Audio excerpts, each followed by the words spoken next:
Good morning, Bahamas. Today is Friday, March 18th, 2022, and you're tuned into the Blaze 98.3 FM. I am Westerlyn Ferguson. Thank you so much for joining us. The government of the Bahamas is busily preparing for the arrival of their Royal Highnesses, the Duke and Duchess of Cambridge, who will undertake official visits to the country on behalf of Her Majesty the Queen on the occasion of the Platinum Jubilee. The visit will take place between Thursday, March 24th and Saturday, March 26th. According to Permanent Secretary for the Governor General, Jack Thompson, who in a statement to media yesterday stated that the Royals' Day begins in the capital when their flight is expected to arrive at the Lynden Pindling International Airport at 4:30 p.m. Their Royal Highnesses will be greeted by Governor General Cornelius Smith, then escorted to the office of the Prime Minister. On Friday, the Duke and Duchess of Cambridge have a full itinerary showcasing the Bahamian culture and will have an opportunity to challenge each other in sloop sailing before preparing for a gala dinner in their honor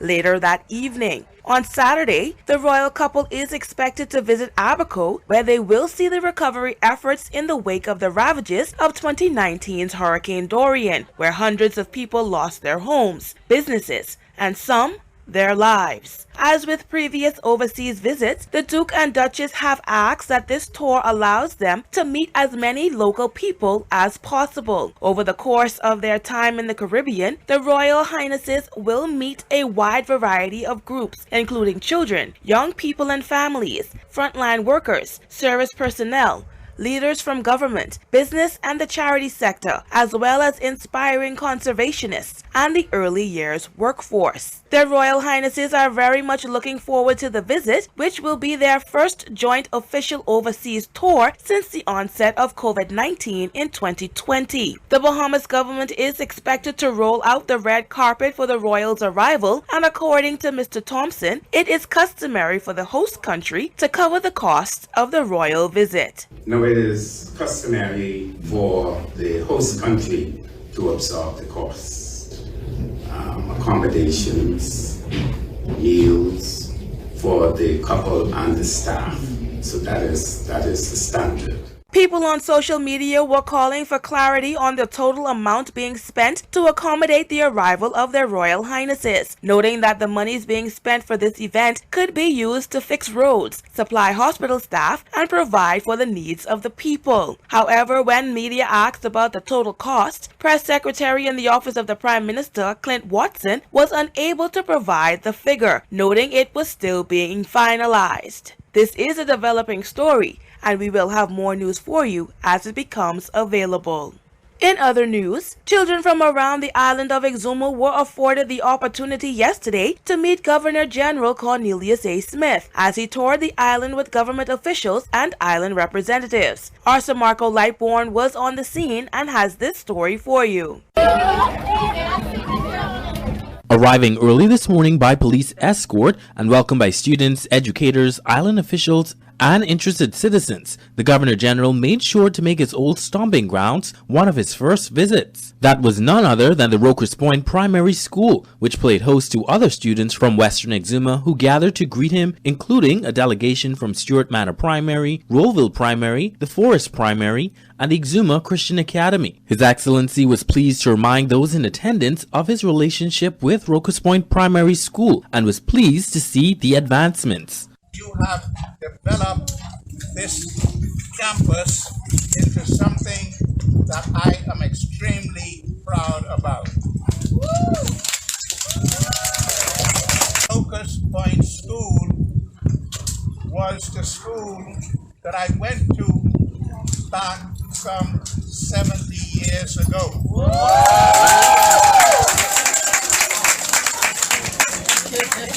I was one of those students who sat in a one-room school just in the back, attached to this one, and many days, many mornings, I had to walk from a place called Old Place. The Governor General encouraged the attending students to look at the exemplary nation builders who have come from Great Exuma, such as the late Charles W. Saunders, who formerly served as the 4th Superintendent of the Bahamas Baptist Union of Churches, Dame Joan Sawyer, who became the first woman to become Chief Justice in the Bahamas, and the nation's current Minister of Tourism, Investments and Aviation, I. Chester Cooper, who was also the first Deputy Prime Minister to hail from the island. His Excellency urged students to apply themselves and be ready for the precipice as Exuma continues its rapid development.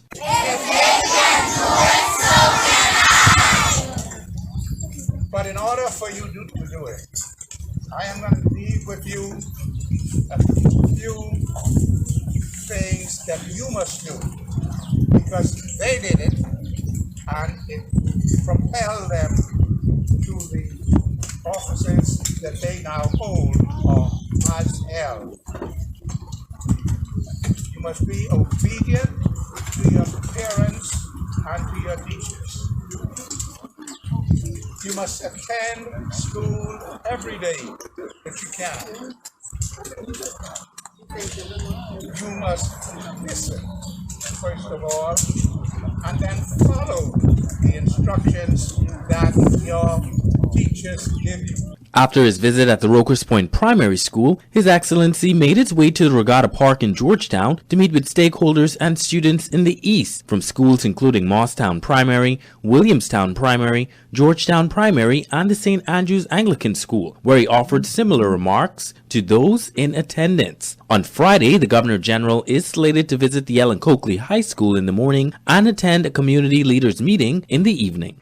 Thanks, Sir Marco. And finally, in our newscast this morning, over the last 2 years, the country has witnessed illness and lives lost as a result of the COVID pandemic. But there is another lasting collective impact: division. Fighting the virus is an effort that has divided the country, not united it. The split in public opinion seen today has been part of the lasting divisions during the pandemic between those most concerned and taking steps, getting vaccinated, wearing masks, supporting restrictions associated with that concern, and fewer who are not as likely to take those steps, oppose many restrictions, and are less concerned. Despite the advantages and the advances in the studies of COVID, the availability of vaccines and its effectiveness, Minister of Health and Wellness Dr. Michael Darville stated in his contribution to the House yesterday that vaccination hesitation in the country is highest among people aged 30 and under. The percentage is just over 50%.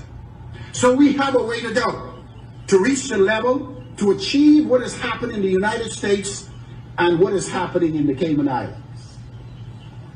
When we examine vaccination rates in our country by age bands, we see that the lowest vaccination rate among persons is the age 30 and below. This is not surprising for us who study medical epidemiology, because since the pandemic, this group was thought to be less vulnerable with the infection.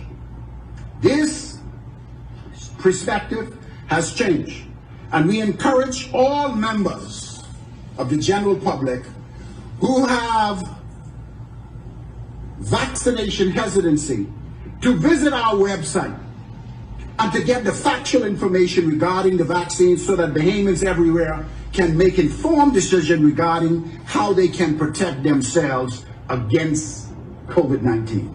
Last year, the government partnered with the Fox Foundation, who were giving people financial motivation to help meet the country's goal target for 2021. However, these efforts have not been as effective as originally planned. According to recent statistics, people who have gotten their first dose of Pfizer, AstraZeneca, or Johnson & Johnson is 164,526, or 54.5% of the population. And those who have gotten their second dose factored to 155,555 people, or about 51.5% of the population. The Ministry of Health and Wellness is still calling for the members of the public to get their first dose of Pfizer or AstraZeneca in an effort to mitigate the spread of COVID-19 in the country. Stay with us. A look at your local weather forecast is up next after the break.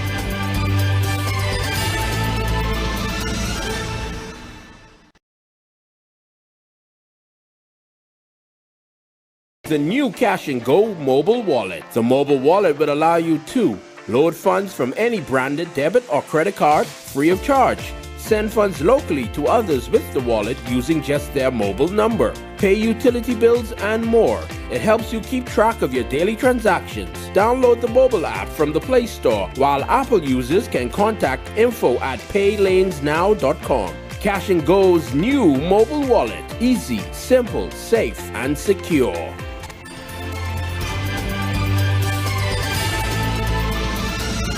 Welcome back. Good morning, Gigi. What can our listeners expect weather-wise today? Good morning, Waz. Here's what's making your local weather forecast for Friday, March 18th, 2022, as issued by the Bahamas Department of Meteorology. General situation. High pressure will dominate the island chains through today. Special warnings. Beachgoers in the southeast should remain vigilant due to the moderate risk of rip currents along East Coast and Atlantic exposed beaches. Weather partly sunny and very warm with isolated showers and a slight chance of a thunderstorm or two. Gusty winds and higher seas can be expected in showers and thunderstorms. Wind southeast to south at 10 to 15 knots. Seas 2 to 4 feet over the ocean. Today's daytime high temperature, 82 degrees Fahrenheit, 24 degrees Celsius. Overnight low, 75 degrees Fahrenheit, 23 degrees Celsius. Sunsets at 7:20 p.m. We're currently experiencing low tide, high tide 10:33 a.m., low tide 2:12 p.m., high tide 7:40 p.m. I am Gigi Presenti, and this has been a look at your local weather forecast. Thanks for tuning in to the Blaze 98.3 FM. Tune in again at 1 p.m. for highlights of what's to come in our 7 p.m. newscast with Marco Lightborn. I am Westerlyn Ferguson. Have a great day, Bahamas.